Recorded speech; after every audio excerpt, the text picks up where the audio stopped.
ধামরাইয়ে বেগম খালেদা জিয়া রোগমুক্তি কামনায় দোয়া মাহফিল। সাইফুল ইসলামের তথ্য ও ভিডিও চিত্রে দেখুন বিস্তারিত।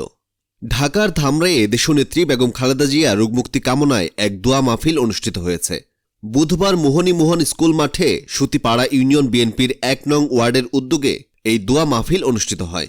১ নং সুতিপাড়া ইউনিয়ন বিএনপির সভাপতি আব্দুল বারেক ঠান্ডু সভাপতিত্বে প্রধান অতিথি হিসেবে উপস্থিত ছিলেন ধামরাই থানা বিএনপির যুগ্ম সাধারণ সম্পাদক মোহাম্মদ শহীদুল ইসলাম। প্রধান বক্তা হিসেবে বক্তব্য দেন ধামরাই থানা কৃষক দলের সহসভাপতি আব্দুল বাসেদ। এছাড়া উপস্থিত ছিলেন সুতিপাড়া ইউনিয়ন বিএনপির সাংগঠনিক সম্পাদক মোহাম্মদ আলাউদ্দিন, বিশিষ্ট ব্যবসায়ী আব্দুল আহাদ, কামাল হোসেন, জয়নাল আবেদিন, দেলোয়ার হোসেন, লাবু মিয়া, রাসেল এবং বিএনপির অঙ্গ সংগঠনের নেতাকর্মীরা।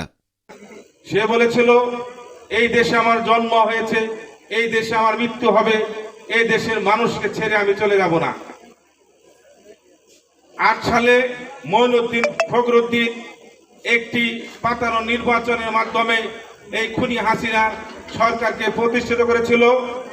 তারপর একের পর এক মিথ্যা মামলা দিয়ে বেগম খালেদা জিয়াকে ক্যাঙ্গারু কুট সাজিয়ে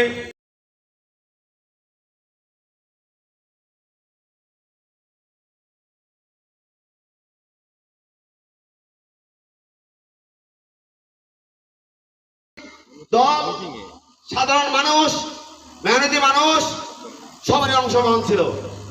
নাহলে এই ফ্যাসিস্ট সরকার।